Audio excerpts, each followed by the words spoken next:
No dia em que o testamento foi lido, todos na família receberam casas, terrenos ou ações. A minha herança, porém, foi apenas uma chave enferrujada e um bilhete. Garagem antiga no bairro industrial. O meu pai e o meu irmão mais novo rebentaram a rir, gozando comigo. Ele tratou-te como lixo. Aquela sucata não vale nem um cêntimo, disseram. Fiquei sem palavras, sem saber como responder. Mas dias depois, quando girei a chave na porta de ferro que rangia, as dobradiças gemendo enquanto a luz da lanterna iluminava um subsolo escondido, o meu coração quase parou. À minha frente não estava uma pilha de sucata inútil, mas sim uma verdade poderosa o suficiente para mudar a vida de qualquer pessoa. Chamo-me Miguel Fonseca. Tenho 27 anos, sou um simples corretor de seguros a lidar todos os dias com números, contratos e metas de vendas num escritório apertado nos arredores de Lisboa. A minha vida não tem nada de notável. Não tenho namorada, nem casa própria. Apenas um pequeno apartamento partilhado com 2 amigos da universidade e uma conta bancária sempre no vermelho. Já sonhei em conquistar algo grandioso, mas a cada dia que passava, esse sonho desvanecia-se, soterrado por faturas, chamadas de clientes irritados e os olhares indiferentes dos colegas. Sou apenas um rapaz comum a tentar encontrar o seu lugar no mundo, mas parece que o mundo mal nota que eu existo. Nesse verão, tudo dentro de mim se quebrou. O meu avô, a pessoa que eu mais estimava, faleceu. Era Antônio Fonseca, um homem alto com uma voz calorosa e ressonante e olhos que brilhavam com sabedoria e bondade. Para mim ele não era apenas um avô, mas um amigo, um mentor, o único membro da família que via potencial em mim, mesmo quando eu não via nenhum em mim próprio. Contava-me histórias da juventude, de como percorreu Portugal, de trabalho em trabalho, de mecânico a bombeiro. Dizia-me sempre: Miguel, a vida é uma aventura. Não temas falhar. Teme apenas não dar o primeiro passo. Eu ouvia, assentia, mas por dentro pensava: avô, como posso dar um passo quando o mundo me esmaga os ombros? No dia em que ele morreu, senti como se tivesse perdido uma âncora, como se o meu pequeno barco fosse arrastado para um oceano vasto sem corda que o segurasse. Ele era o único na família que me via não como um fracasso ou um corretor de seguros medíocre, mas como alguém com potencial, com valor. O funeral realizou-se numa manhã sufocante de verão. O céu cinzento parecia despejar ainda mais tristeza sobre nós. O ar estava pesado, sufocante, como se o próprio mundo chorasse por ele. A casa mortuária estava cheia. Vizinhos, velhos amigos, rostos desconhecidos que nunca tinha visto, todos lado a lado, murmurando condolências sentidas. Ouvi histórias sobre ele, algumas que só conhecia em parte. Uma senhora idosa de cabelos prateados, as mãos a tremer enquanto segurava um lenço, contou como ele lhe arranjava canalizações de graça durante anos, sem nunca aceitar um euro. Um homem de meia idade, a voz embargada, recordou como o meu avô lhe emprestou dinheiro para abrir um negócio. Sem contrato, sem juros, apenas um aperto de mão e as palavras: confio em ti. Cada história era um pedaço dele. Um homem que viveu para os outros com um coração imensurável. Senti-me orgulhoso, profundamente orgulhoso, mas esse orgulho misturava-se com uma dor cortante, como uma lâmina a rasgar o meu coração. Ele viveu uma vida significativa, radiante como o sol. E eu? O que tinha feito, além de me enterrar em papelada, lutar com contratos de seguros, correr atrás de cotas para não ser repreendido pelo chefe? Senti-me pequeno, inútil, uma sombra apagada ao lado do brilho dele. Cada vez que alguém me batia no ombro, dizendo que lamentava a minha perda, eu assentia, os lábios cerrados, a conter o grito. Queria gritar que não tinha apenas perdido o meu avô, tinha perdido a única pessoa que acreditava que eu podia alcançar algo de grandioso. De pé, diante do caixão, olhando o seu rosto sereno no sono eterno, senti o coração apertar. Queria falar-lhe outra vez, dizer-lhe que eu ainda estava a tentar, mesmo sem saber para onde ia. Lancei um olhar à minha mãe, que estava a alguns passos de distância, os olhos vermelhos, mas oferecendo um sorriso reconfortante. O meu pai e o meu irmão mais novo, Rui, estavam mais afastados, a conversar com familiares, os olhares frios, como se eu não existisse. Cerrei os punhos, as unhas a cravarem-se nas palmas, a segurar as lágrimas. Não chorei, não porque fosse forte, mas porque a dor era demasiado vasta, demasiado profunda para ser expressa. Depois do funeral, a família reuniu-se no escritório do advogado, uma pequena sala a cheirar a madeira antiga e papel. O meu pai, Carlos, sentou-se à cabeceira da mesa, com o seu habitual ar severo. Era um homem rígido, que valorizava o sucesso e o dinheiro acima de tudo. Para ele, eu era uma desilusão, um filho de sonhos altos que nunca chegara a nada. O meu irmão Rui, com 25 anos, estava ao lado dele, vaidoso no seu fato caro. Rui era o orgulho do meu pai, licenciado em Direito por uma universidade prestigiada, a trabalhar num grande escritório, sempre a fazer-me sentir pequeno. Então o advogado, o senhor Henrique Duarte, um homem de meia idade com óculos grossos, começou a ler o testamento. A sala caiu em silêncio, quebrado apenas pelo som das folhas e pelo meu coração a martelar. Não esperava muito. Toda a gente sabia que o meu avô tinha dinheiro, mas nunca pensei receber uma grande parte. Só esperava algo pequeno, talvez uma recordação para manter viva a sua memória. Henrique leu, a sua voz lenta, autoritária. O meu pai herdou a grande casa nos arredores de Lisboa, onde o meu avô passou os últimos anos. O Rui recebeu uma carteira de investimentos no valor de milhões, suficiente para impulsionar a sua carreira. Tios, tias, primos, todos receberam algo, terrenos, ações, até um iate antigo de que o meu avô gostava. Todos acenavam satisfeitos, alguns com sorrisos de triunfo. Eu estava ali, a sentir-me um estranho, à espera da minha vez com uma réstia de esperança. Finalmente Henrique ajustou os óculos e disse: Miguel Fonseca. O Antônio deixou-lhe uma garagem antiga no bairro industrial a oeste da cidade, juntamente com uma chave. Silêncio. Depois, o riso abafado do Rui ecoou. Uma garagem? Repetiu com sarcasmo. Deve ser só sucata da guerra. O meu pai não riu, mas o seu olhar frio dizia que não esperava nada melhor para mim. Os outros trocaram olhares, alguns a esconder sorrisos. O meu rosto ardeu, o sangue a subir-me às orelhas. Uma garagem, uma chave enferrujada. Era isso tudo o que o meu avô, que eu tanto adorava, que passava horas a contar-me histórias, que me dizia para acreditar em mim próprio, me deixou? Esta era a forma dele mostrar fé em mim? Baixei a cabeça, apertando a chave que Henrique me entregara. Estava fria, pesada, lascas de ferrugem colando-se à palma da mão. Quis dizer algo, protestar, gritar que o meu avô não podia tratar-me assim, mas fiquei mudo, deixando os sussurros e os olhares de pena atravessarem o meu orgulho já esfarelado. Miguel, murmurou a minha mãe, apertando-me a mão, não fiques triste. O teu avô nunca fez nada sem motivo. Ele amava-te e sabia que eras especial. A sua voz era doce, mas só sentia amargura. Especial? Como? Quando a família ria de mim. Especial quando a minha herança era uma garagem decadente, cheia de pó e ratos. Saí do escritório do advogado como se o mundo me tivesse traído. A chave no bolso era um lembrete constante do meu fracasso. Conduzi de volta ao meu apartamento, a mente em branco. No caminho, as memórias do meu avô assaltavam-me. O seu sorriso, a forma como me dava uma palmada no ombro quando eu me sentia insuficiente. As suas palavras: a vida encontra sempre um caminho, Miguel. Não desistas.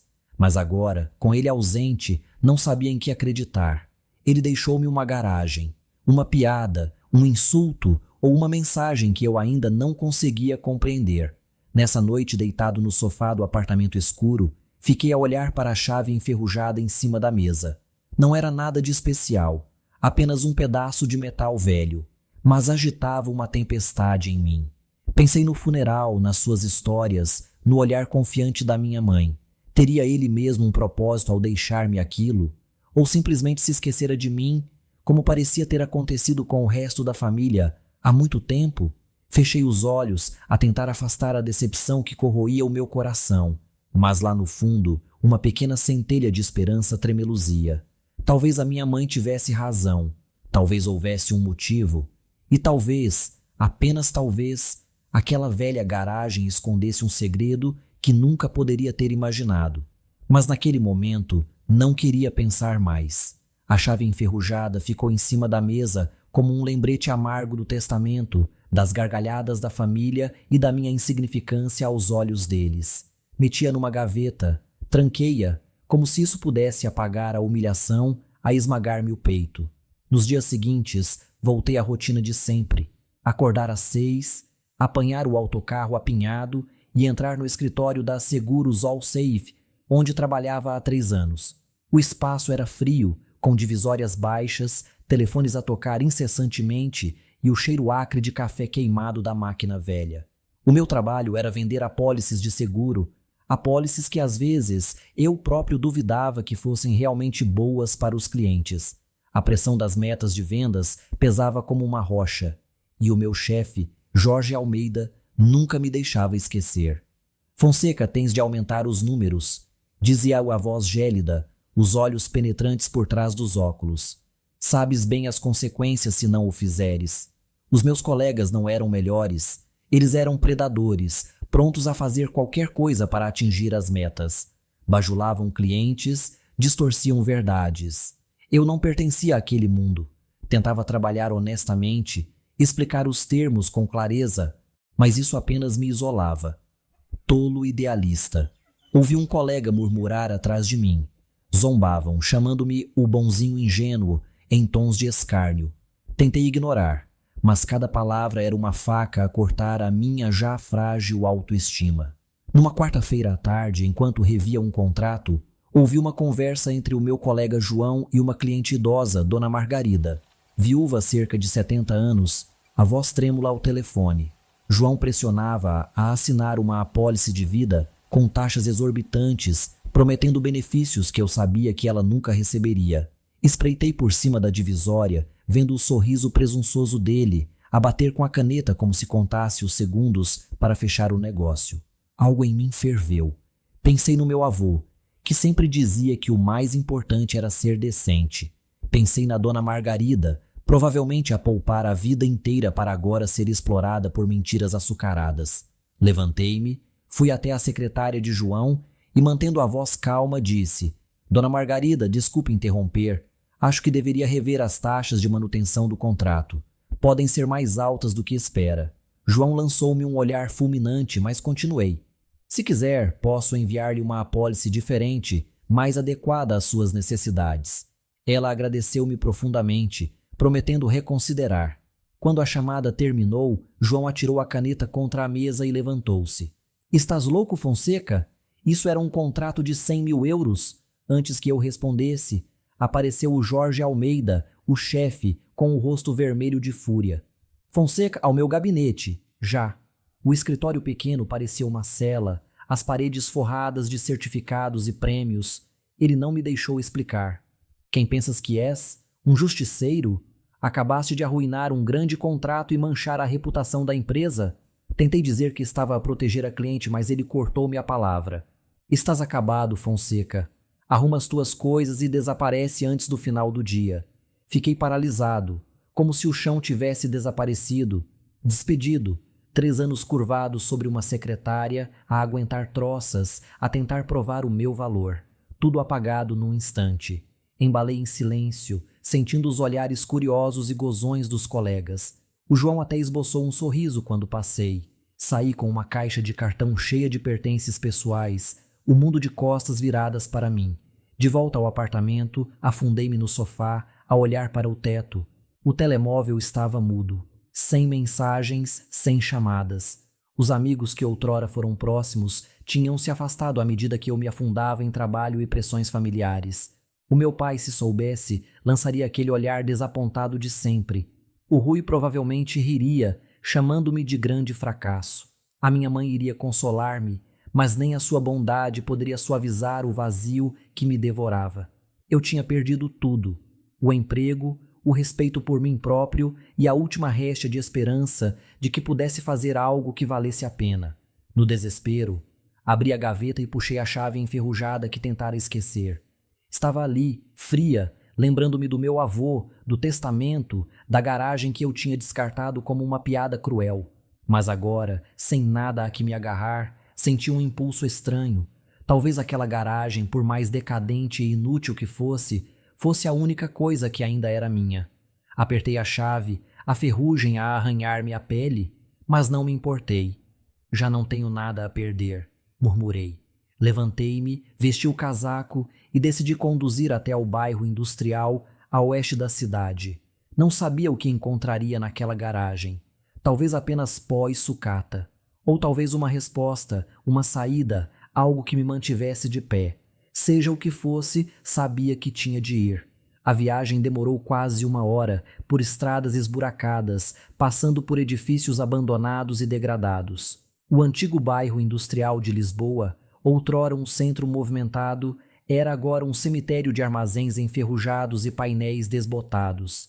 Estacionei diante de um edifício baixo, com paredes de betão a descascar, cobertas de pó e teias de aranha. Uma porta pesada de ferro erguia-se diante de mim, manchada de ferrugem, como se não tivesse sido aberta há décadas. Um letreiro minúsculo e quase ilegível, gasto pelo tempo, trazia gravado o nome Fonseca. O meu apelido, o do meu avô. O coração saltou uma batida. Aquilo era mesmo o lugar que ele me deixara. Saí do carro, o frio da tarde a fazer-me estremecer. A chave na minha mão parecia mais pesada, como se carregasse expectativas que eu não ousava admitir. Hesitei diante da porta. Uma parte de mim queria voltar para casa e retomar a vida banal. Mas pensei no meu avô, nos seus olhos a brilhar quando contava histórias de aventuras, na crença inabalável de que eu podia alcançar algo grandioso. Basta tentares, Miguel, ouvi a sua voz na minha mente. Só tens de abrir essa porta. Introduzi a chave na fechadura, sentindo a ferrugem a raspar contra o metal. Rodei com força e um estalo seco ecoou no silêncio. A porta de ferro gemeu, abrindo-se lentamente e libertando uma baforada úmida com cheiro a óleo velhos e metal. Apontei a lanterna do telemóvel, o feixe fraco a cortar a escuridão.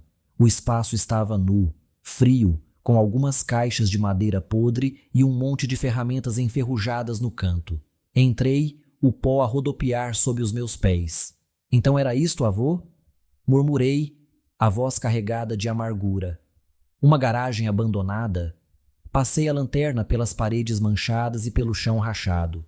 Nada de valor, apenas silêncio opressivo. Mas no fundo da garagem, a luz apanhou algo que me fez parar em seco.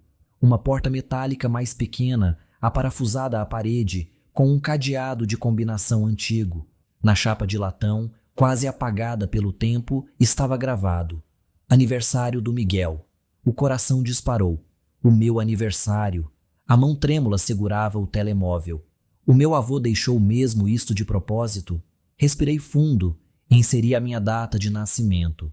Um clique suave soou, claro e deliberado. O cadeado libertou-se. Empurrei a porta, as dobradiças a ranger, revelando uma escada estreita a descer para a escuridão. Hesitei, como se estivesse a entrar num filme de aventura para o qual não estava preparado.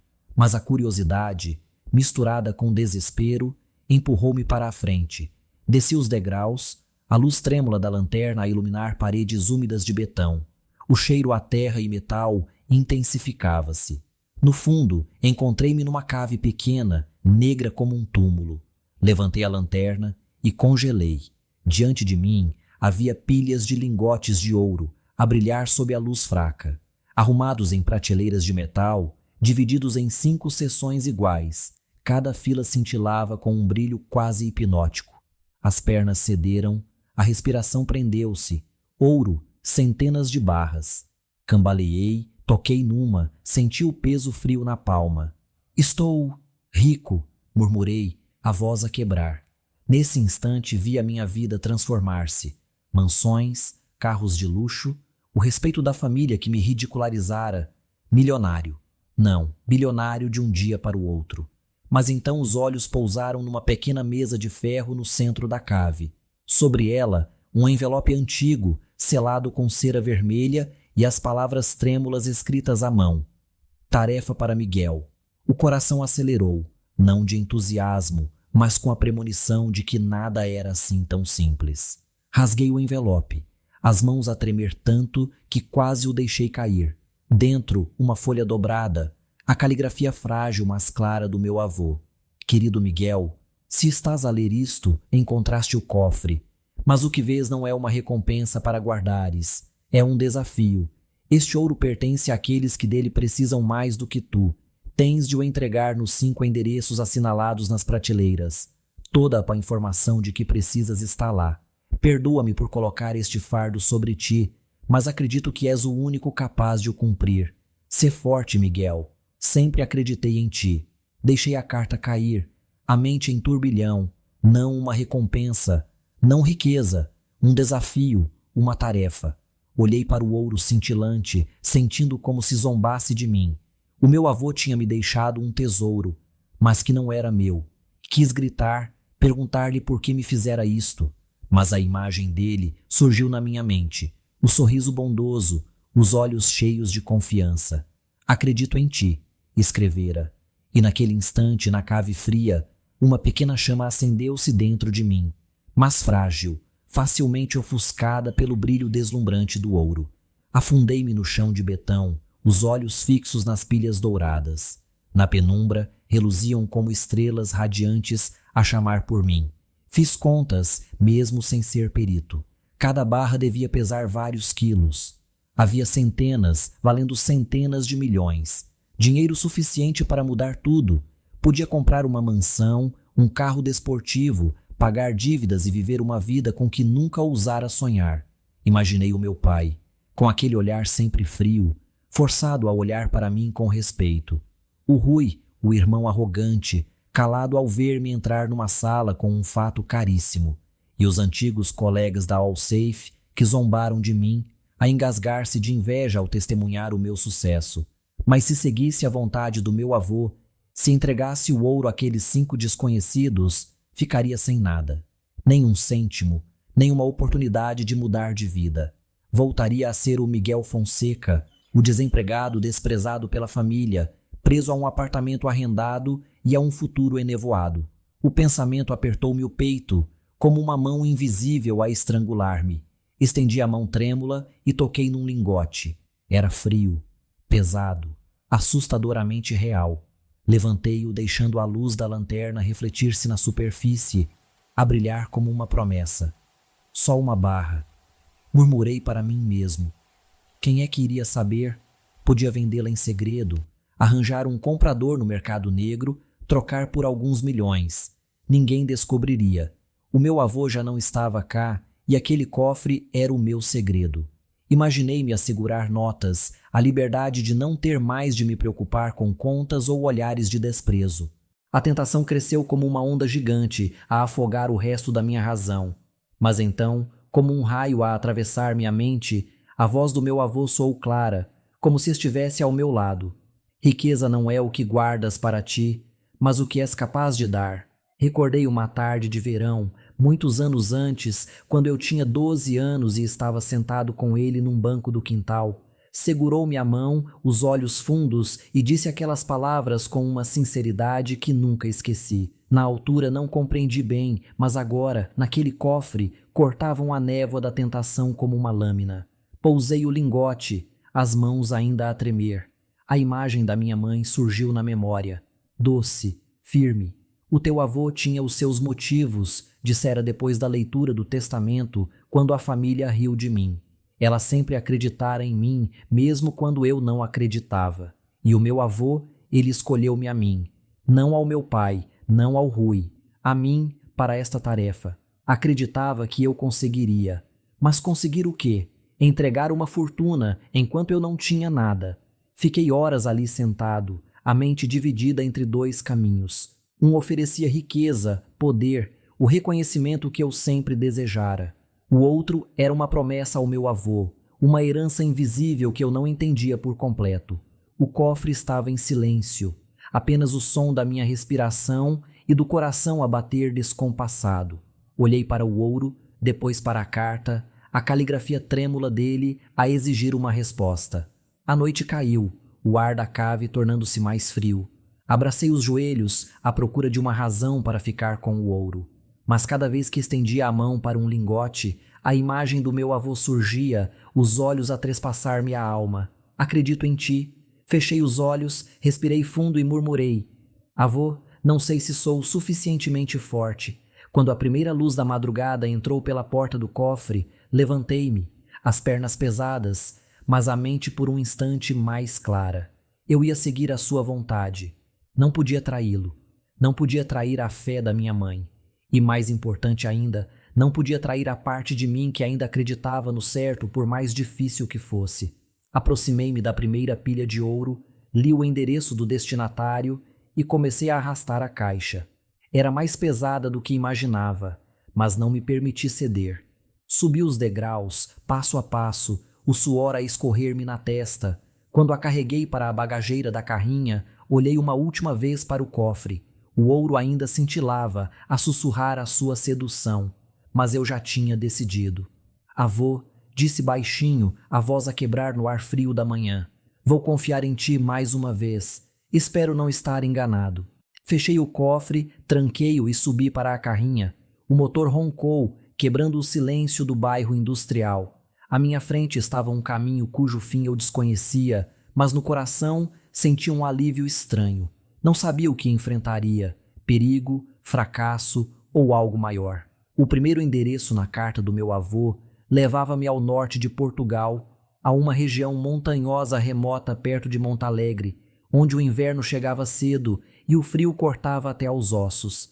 A viagem demorou 3 dias, serpenteando por estradas sinuosas, florestas de pinheiros cobertas de neve e aldeias pequenas iluminadas por luzes frágeis. Conduzi sozinho, o rádio a soltar de vez em quando um fado ou uma canção popular antes de se perder no ruído.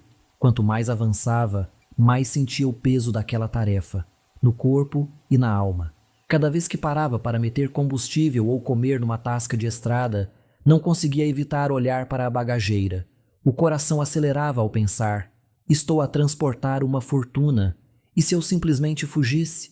A tentação rastejava de novo, como uma serpente venenosa a sussurrar-me ao ouvido. Podia virar noutra estrada, vender o ouro em segredo e viver uma vida com que nunca sonhara. Ninguém saberia. Mas outro medo subia. E se alguém descobrisse? Uma carrinha velha, um homem desempregado a vaguear pelas estradas, o alvo perfeito para ladrões, ou para a polícia. Imaginei ser mandado parar, revistado, interrogado. De onde veio este ouro? Como poderia explicar? Cada ruído estranho na estrada, cada buzina atrás de mim, cada assobio do vento pela janela, fazia-me apertar mais o volante. Comecei a duvidar se teria a força necessária para completar a missão ou se o meu avô se enganara em confiar em mim. Após 3 dias exaustivos, cheguei ao endereço indicado. Uma pequena cabana de madeira escondida num vale, cercada por pinheiros imponentes. O telhado coberto de musgo, o fumo a sair da chaminé, os únicos sinais de vida. Estacionei, respirei fundo e bati à porta. Passos lentos soaram do interior e a porta abriu-se. Um homem idoso, magro, de cabelos brancos e olhos turvos mas vivos, surgiu diante de mim. Usava uma camisola gasta e apoiava-se numa bengala. Apesar da fragilidade, a postura transmitia a resiliência de quem já enfrentara anos duros. Chamo-me Miguel Fonseca, disse eu, a voz trêmula, sem saber se do frio ou da tensão no peito. Neto do Antônio Fonseca. Trouxe isto para si. Apontei para a caixa aos meus pés, sem ousar dizer ouro, como se a palavra pudesse tornar-me alvo. O nome dele vinha no envelope. Henrique. Olhou para a caixa e depois fixou-me nos olhos. Não mostrou surpresa, apenas uma tristeza profunda, como se esperasse aquele momento há anos. O Antônio partiu, não foi? Perguntou, a voz baixa, carregada de dor, cada palavra a reabrir a ferida da perda do meu avô. Assenti. Um nó a subir-me à garganta. Os olhos de Henrique brilharam, mas não deixaram cair lágrimas. Fez um gesto com a mão, convidando-me a entrar. Entre, rapaz. Está frio lá fora. Arrastei a caixa para dentro da cabana de madeira, o cheiro a lenha queimada e a madeira antiga a preencher o ar. O interior era simples, uma mesa lascada, uma lareira crepitante e algumas fotografias desbotadas nas paredes. Coloquei a caixa no chão e abria. O brilho do ouro refletiu-se no rosto de Henrique, mas em vez de deslumbramento, passou-lhe a mão devagar sobre as barras, como se tocasse uma memória mais preciosa do que o metal. O Antônio sempre cumpriu a palavra, murmurou a voz trêmula, os olhos perdidos no passado. Convidou-me a sentar-me junto ao fogo e serviu-me chá quente de um bule gasto. O calor aquecia-me as mãos, mas não conseguia afastar o frio do coração. Henrique pareceu sentir o meu silêncio. Sentou-se em frente, as mãos frágeis a apertar a bengala, e começou a falar. Sabes, no pior da Segunda Guerra, numa noite gelada nas Ardenas, o Antônio salvou o nosso pelotão inteiro. Disse devagar, como se revivesse cada instante. As balas voavam. Nenhum de nós achava que ia sobreviver, mas ele arriscou a vida para nos tirar da emboscada. Foi ferido, o sangue a jorrar, mas nunca se queixou. Depois só disse: sobreviver já é suficiente. Nunca mais falou do assunto. Nunca quis ser chamado de herói. Pausou, os olhos enevoados. Mas para mim, para todos nós, o Antônio foi o maior dos heróis. Fiquei em silêncio, o coração como que aberto em duas partes. Eu sabia que o meu avô era bom, mas ouvir isso do Henrique mostrou-me outro Antônio Fonseca, não apenas bondoso, mas corajoso, altruísta e humilde, orgulhoso e ao mesmo tempo dilacerado. Perguntei-me por que nunca me contara estas histórias. Queria que eu as descobrisse por mim, como me guiara até este cofre. Henrique pegou na minha mão, o aperto trêmulo mais quente, como a passar-me força do passado. Obrigado, Miguel, disse, a voz embargada. E agradece ao Antônio. Ele escolheu bem. Tu és como ele. Não no rosto, mas no olhar. Os olhos de alguém que fará o que é certo, por mais difícil que seja. As palavras foram uma lâmina, dolorosas e reconfortantes. Quis agradecer, mas a garganta apertada não deixou. Apenas assenti, os olhos marejados, a segurar as lágrimas. Saí da cabana com um turbilhão de emoções. Uma parte do ouro já não estava comigo, mas no lugar dele levava um orgulho e uma emoção impossíveis de descrever. O meu avô não me deixara apenas ouro. Deixara histórias, legados vivos nos corações que tocara. Olhei a estrada à frente, longa e fria. Mas pela primeira vez não me senti sozinho. O segundo endereço na carta do meu avô levava-me a uma cidade portuária movimentada do norte de Portugal, Leixões, perto do porto, onde enormes navios atracavam e o ar estava carregado com o cheiro salgado do mar. Desta vez decidi não conduzir. Parte porque a distância era longa, parte porque o medo de ser seguido ainda me assombrava. Uma carrinha velha a transportar ouro pelas estradas não era inteligente. Escolhi o comboio, esperando que a estação cheia me ajudasse a passar despercebido. Embrulhei a caixa com cuidado, disfarçando-a como carga comum, mas cada vez que a levantava, sentia o peso. Não apenas do ouro, mas da responsabilidade que o meu avô colocara nos meus ombros. A estação de São Bento, no porto, estava cheia. Os anúncios misturavam-se com o burburinho dos passageiros. Empurrava a caixa num carrinho, o coração a disparar cada vez que alguém me roçava ou olhava demasiado tempo. O suor escorria-me pela testa apesar do ar fresco da estação. Imaginava um ladrão a reparar no que eu carregava, ou pior, um segurança a pedir para inspecionar a caixa. O que está aí dentro? Como responderia? Cada apito do comboio, cada olhar estranho fazia-me estremecer. A tentação voltava a sussurrar. Desiste, Miguel. Encontra um canto escuro, esconde o ouro e desaparece. Ninguém saberá. Mas sempre que esse pensamento surgia, lembrava-me do Henrique, dos seus olhos ao falar do heroísmo do meu avô. Cerrei os punhos e disse a mim próprio para continuar. A viagem de comboio até Leixões demorou mais de 10 horas e mal consegui dormir. Sentei-me encolhido num canto da carruagem, os olhos fixos na caixa aos meus pés. Cada vez que o comboio parava, verificava o cadeado. Quando finalmente cheguei, estava exausto, mas a adrenalina mantinha-me de pé. O endereço levava-me a uma torre moderna no centro da cidade portuária, onde homens de fato caros se moviam como sombras num mundo ao qual eu não pertencia. O destinatário era Carlos Duarte, um empresário rico e antigo sócio do meu avô. Fui conduzido ao seu escritório, uma sala espaçosa com paredes de vidro a dar para o porto de Leixões, um mobiliário luxuoso a fazer-me sentir pequeno no meu casaco gasto. Duarte, homem nos seus 60, cabelo grisalho e olhar penetrante, mas não cruel, Levantou-se para me cumprimentar.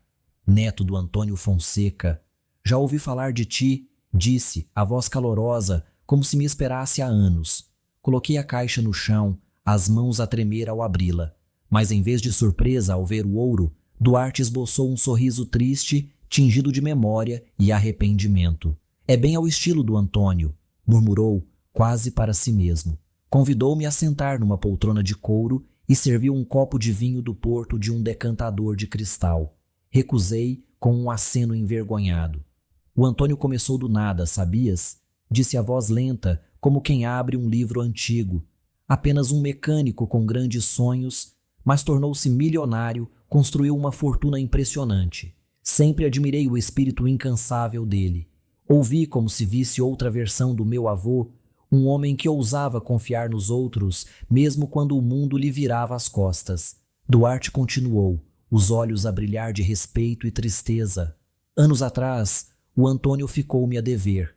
Passados uns anos, pagou-me muitas vezes, não apenas com dinheiro, mas com respeito, com amizade. Nunca se gabou, nunca quis que ninguém soubesse. E agora este ouro fez uma pausa, olhando a caixa como se visse uma promessa antiga. Isto não é apenas ouro, é a forma como ele manteve a palavra. Para mim, para todos nós. Puxou de uma gaveta um pequeno papel dobrado e entregou-mo. Isto é para ti. O Antônio pediu-me que o guardasse até ao dia em que viesses. Abri-o. Era uma sequência de números, na caligrafia do meu avô. A segunda peça. Mantém a tua integridade, Miguel. O ouro é secundário. Fiquei pasmado, como se tivesse recebido um presente invisível, mas de enorme peso. A integridade é o maior bem de um homem, disse Duarte, os olhos sérios, mas calorosos. O Antônio ensinou-me isso e agora quer ensinar-te a ti. Quando saí do edifício, a noite já caíra, as luzes da cidade refletindo-se nas águas do porto. Já não carregava a caixa, mas o coração estava pesado de emoções confusas. Admiração pelo meu avô, arrependimento por não o ter compreendido antes e medo do caminho que ainda me esperava. Duarte acompanhou-me até a porta, olhando-me como se visse o Antônio em mim. Vais conseguir, Miguel, disse convicto. As suas palavras foram uma centelha de calor na fria noite portuense, mas também um novo peso a empurrar-me para continuar, apesar do nevoeiro no caminho. Quando regressei, a mente ainda fervia com a história de Duarte, a peça misteriosa do enigma e a mensagem sobre integridade. Mas ao reler a carta do meu avô, o endereço seguinte fez-me gelar. Uma pequena vila no Alentejo profundo, lugar onde nunca estivera, mas cujo nome despertava em mim um estranho pressentimento. Após 2 dias de viagem por estradas intermináveis, campos de sobreiros e planícies alvas sob o sol abrasador, a vila surgiu diante de mim numa tarde dourada. As ruas de calçada, as casas caiadas e o ar perfumado pelo mar distante receberam-me como memórias antigas. O endereço levava-me a uma pequena casa no fim de uma rua silenciosa. A pintura branca desbotada, o telhado gasto pelo tempo, vasos de flores murchas na varanda. Respirei fundo, puxei a caixa da bagageira e bati a porta. O som ecoou seco, como a despertar lembranças adormecidas. A porta abriu-se, revelando uma mulher idosa, pelos 80 anos, frágil e curvada, mas com olhos brilhantes que guardavam uma vida inteira. Usava um vestido floral simples, o cabelo prateado preso atrás. Quem é você? Perguntou a voz suave, mas cautelosa. Sou o Miguel Fonseca. Respondi, a voz a tremer. Neto do Antônio Fonseca. Trouxe isto para si. Apontei para a caixa. De repente ela estacou, a mão fina a tapar a boca, os olhos marejados. Antônio, sussurrou, a voz quebrada. És neto do Antônio. Assenti, sem saber o que dizer. Convidou-me a entrar. O interior cheirava a lavanda e madeira antiga. Coloquei a caixa no chão e abria. Ela não tocou no ouro, apenas passou a mão trêmula pela tampa como se fosse uma relíquia sagrada. Ele nunca esqueceu, murmurou a voz embargada. Todos estes anos, o Antônio cumpriu a sua promessa. Chamava-se Clara. Começou a falar devagar, mas carregada de emoção. Era o primeiro amor do meu avô, dos dias de juventude no Alentejo, quando sonhavam com um futuro juntos. Amaram-se profundamente, mas a guerra, a família e os deveres duros separaram-nos. O Antônio partiu, alistou-se e depois construiu uma nova vida, mas nunca esqueceu Clara. Ao longo dos anos, enviou-lhe presentes discretos, algum dinheiro, cartas breves de encorajamento, mas sem nunca se revelar por inteiro. Ele era assombrado, disse Clara, lágrimas a deslizarem pelo rosto enrugado, por não me ter dado a vida que planeamos, mas compensou com o coração durante todos estes anos. Fiquei em silêncio, como se tivesse aberto a porta de um lado oculto do coração do meu avô. Ele não era apenas herói ou empresário, mas um homem de carne e osso, com cicatrizes e amor profundo. Clara olhou-me, o olhar distante mas quente. És como ele na sinceridade. Agarra-te a isso, nunca deixes escapar. Quando saí, o sol já se punha, o céu alentejano, tingido de roxo. O coração pesado de espanto, tristeza pelo que eles perderam e admiração pela lealdade que o meu avô manteve toda a vida. Ele não fora apenas um exemplo de integridade, mas um homem real, feito de dores e de amor. Entrei na carrinha a agarrar o papel dobrado no bolso. Mais uma peça do legado que o meu avô deixara e mais um passo para me compreender a mim mesmo. Mas ao reler a carta, o endereço seguinte gelou-me. Um lar de idosos no interior de Évora, um lugar distante onde muitos passavam os últimos dias em silêncio. Perguntei-me o que o meu avô teria deixado lá. A viagem até Évora foi outra prova. Cruzei estradas intermináveis, campos dourados e serras áridas sob o sol escaldante. A caixa de ouro na bagageira era um peso constante, não apenas físico, mas nas ideias que me corroíam. Cada paragem numa bomba de gasolina fazia-me sentir os olhos dos estranhos, como se soubessem que eu carregava algo precioso. O medo de ser roubado ou descoberto perseguia-me, mas agora havia algo mais forte, um sentido crescente de dever, como se cada entrega confirmasse que eu não podia falhar ao meu avô. Cheguei a Évora numa tarde abrasadora. As ruas avermelhadas pelo pó, ladeadas de cactos e flores silvestres, o lar ficava nos arredores, um edifício baixo, de paredes de tijolo gasto e um pequeno jardim. Puxei a caixa, o suor a encharcar-me a camisa, o coração a disparar só de pensar como explicaria aquela visita insólita. Expliquei-me a uma enfermeira na recepção que me conduziu por um corredor curto, onde o cheiro a desinfetante se misturava com o jasmim do jardim. O gabinete da diretora, Susana, era uma sala acolhedora, com uma secretária de madeira coberta de papéis e uma fotografia de família na parede. Susana levantou-se para me cumprimentar. Uma mulher de meia idade, cabelo curto com fios prateados e um sorriso bondoso, embora o olhar revelasse curiosidade. "Quem é você?" perguntou a voz suave, mas atenta. Arrastei a caixa para dentro, a madeira a raspar no chão. A voz saiu-me trêmula, sem saber se do peso da caixa ou da pressão do momento. "Sou o Miguel Fonseca, neto do Antônio Fonseca. Trouxe isto como parte da sua vontade." Os olhos dela arregalaram-se ao ver as barras de ouro. A mão dela tremeu ao tapar a boca, um misto de choque e emoção a passar-lhe pelo rosto. "Antônio", sussurrou, a voz embargada, como se o nome tivesse libertado uma memória profunda. Ele apoiou este lar durante anos. Nunca esperei isto. As lágrimas brilharam-lhe nos olhos, mas sorriu. Um sorriso de dor e gratidão. O meu coração apertou-se. Senti que tinha tocado mais uma parte escondida do meu avô. Não apenas meu sangue, mas benfeitor de desconhecidos. Quis dizer algo, mas a garganta estava seca. Limitei-me a observar a Susana, a tentar compreender o peso daquele momento. Conduziu-me até a sala comum, onde idosos repousavam em cadeirões gastos, alguns a olhar pelas janelas, outros a jogar xadrez em silêncio. Quando pronunciou o nome do meu avô, a sala pareceu suspender-se. Um homem de cabelos brancos e olhos baços apertou-me a mão, a voz a tremer. O Antônio deu-nos boas refeições, cobertores quentes. Uma idosa junto à janela sorriu, o olhar distante. Ele nunca nos visitou, mas rezávamos sempre por ele. As lágrimas arderam-me nos olhos, não só pelas palavras deles, mas pela percepção de que o meu avô tocara tantas vidas em silêncio, mesmo sem a família saber. Susana olhou-me, os olhos doces mas cheios de respeito. Trouxeste um grande presente, Miguel. Não apenas ouro, mas o legado do teu avô. Convidou-me a ficar para o jantar. Uma refeição simples de batatas esmagadas e ensopado, mas cheia de risos e histórias. Sentei-me ao lado de um velho carpinteiro chamado Jorge. Ele encarou-me com olhos vivos. Tens sorte, rapaz. Carregas o sangue de um homem assim. O Antônio foi único. Quando deixei o lar, a noite já cobria a Évora, as luzes a brilhar como pequenas estrelas. Sentei-me na carrinha sozinho, vendo os candeeiros passarem pela janela. O coração pesado e leve ao mesmo tempo. O meu avô era maior do que eu imaginara, não só pelo que fizera pela família, mas pelo que oferecera a estranhos.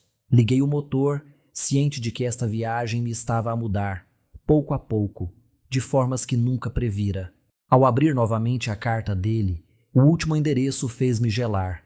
Um edifício em Lisboa, sede da Fundação Horizonte, uma organização de renome nacional. Já ouvira falar dela? Quem não ouvira?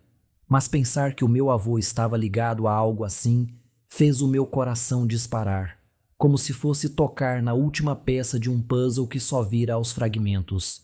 Eu já tinha entregue 4 porções de ouro. Cada vez deixara ir um pedaço do meu sonho de riqueza, mas também descobrira mais sobre o meu avô, o herói, o amigo, o amante fiel. Agora, com apenas uma caixa restante, senti um vazio estranho. Já não temia ser roubado ou descoberto, mas uma pergunta ecoava. Depois de dar tudo, o que restaria para mim? Conduzi pelas ruas familiares de Lisboa. As luzes da cidade brilhavam frias, como se me lembrassem de que estava a chegar ao fim de uma jornada que não queria largar. O edifício da Fundação Horizonte erguia-se no centro, moderno, de vidro e aço, em contraste com todos os lugares que visitara antes. Arrastei a caixa pela entrada principal, a sentir-me deslocado no meu casaco gasto e sapatos sujos. A recepcionista, uma jovem de sorriso profissional, olhou-me com ceticismo. "Posso ajudá-lo?" Perguntou educada, mas claramente a pensar que eu estava no sítio errado. "Sou o Miguel Fonseca", disse a tentar manter a voz firme. "Estou aqui para ver o diretor da fundação. Trago isto conforme a vontade do meu avô, Antônio Fonseca." Pousei a caixa de madeira e mostrei-lhe a carta com a caligrafia dele. Os olhos dela arregalaram-se ao lê-la e, em menos de 1 minuto, conduziu-me por um corredor brilhante até ao gabinete do diretor. Sr. Carvalho, homem de meia idade, cabelo prateado e olhar vivo mas caloroso, levantou-se para me cumprimentar. Quando mencionei o nome do meu avô, o rosto dele congelou, como se o nome tivesse despertado uma memória profunda. "Antônio Fonseca", repetiu, a voz embargada, os olhos traindo uma emoção inesperada. Ele foi um dos fundadores mais discretos desta fundação. Durante anos contribuiu, sem nunca querer que o nome aparecesse. O meu coração apertou-se. Coloquei a caixa no chão e abria, o brilho do ouro refletindo-se no rosto do diretor. Mas em vez de deslumbramento, ele tocou uma barra com a mão trêmula, o olhar perdido no passado. "O Antônio", murmurou, a voz cheia de respeito e tristeza. Ele fazia tudo pelos outros, nunca por si. Ali percebi que, apesar de todas as histórias anteriores, ainda não conhecia por completo a grandeza do meu avô. Carvalho levou-me até uma estante, retirando uma pasta grossa e várias fotografias antigas emolduradas. "Precisas de ver o que o teu avô fez", disse, a voz baixa, mas carregada de emoção. Diante de mim estavam imagens e documentos. Um hospital pediátrico construído numa zona rural, crianças a sorrir nos seus leitos, estudantes carenciados a receber bolsas, os olhos a brilhar de esperança, campos de apoio a desastres, oferecendo alimento e abrigo a milhares. Tudo trazia a marca do meu avô, doações enormes, projetos de décadas, mas nunca deixara o nome aparecer. Queria que fosse pelos outros, não pela fama, disse Carvalho com lágrimas a brilhar nos olhos. Depois olhou-me, o olhar doce, mas cheio de respeito. "Trouxeste a peça final, Miguel. Não apenas ouro, mas o legado do Antônio. Ele escolheu-te e vejo agora por quê." As lágrimas picaram-me os olhos, não pelo ouro, mas pela verdade. O meu avô tinha construído em silêncio um legado que salvara milhares, desconhecido até para a família e para mim. Entreguei a caixa ao diretor, as mãos a tremer. Não pelo peso do ouro, mas pelo vazio a abrir-se dentro de mim. Já não tinha fortuna, já não tinha o sonho de riqueza, mas no lugar dele levava uma verdade esmagadora. O meu avô fora maior do que qualquer fortuna. Saí do edifício. O céu de Lisboa estava escuro, a chuva leve a molhar-me o casaco. Fiquei sob um candeeiro a sentir que perdera tudo, mas encontrara algo infinitamente maior. Entrei na carrinha, a chuva a infiltrar-se-me pela roupa, a gelar-me. Mas o vazio no coração era maior do que o frio da noite. Cumprira a vontade do meu avô. Entregara todo o ouro. Mas agora, o que me restava além de memórias e fragmentos de um homem que eu só começava a compreender? Conduzi de volta ao bairro industrial, onde a velha garagem do meu avô permanecia em silêncio, testemunha da minha jornada. A estrada conhecida parecia diferente agora, como se cada esquina e cada luz me olhassem de novo. Quando parei diante da porta de ferro enferrujada, a chuva caía mais forte, tamborilando no tejadilho da carrinha. Entrei, deixei as luzes apagadas, permitindo que a escuridão e o cheiro a óleo velho me envolvessem. Desci diretamente à cave, onde antes o tesouro me deixara atônito. Agora as prateleiras estavam vazias, frias, ecoando apenas os meus passos. Sentei-me no chão, encostado ao ferro, a olhar para o vazio. Avô, murmurei, a voz a quebrar-se na escuridão. Fiz tudo. Entreguei tudo, mas agora fiquei sem nada. Não sei quanto tempo estive ali, talvez horas, a deixar os pensamentos correr como água. Pensei no Henrique, no Duarte, na Clara, nos idosos do lar, na Fundação Horizonte. Todos carregavam uma parte do meu avô. A bondade, o sacrifício, o coração vasto. Mas e eu? Fizeram o certo. Mas por que é que este vazio era tão imenso?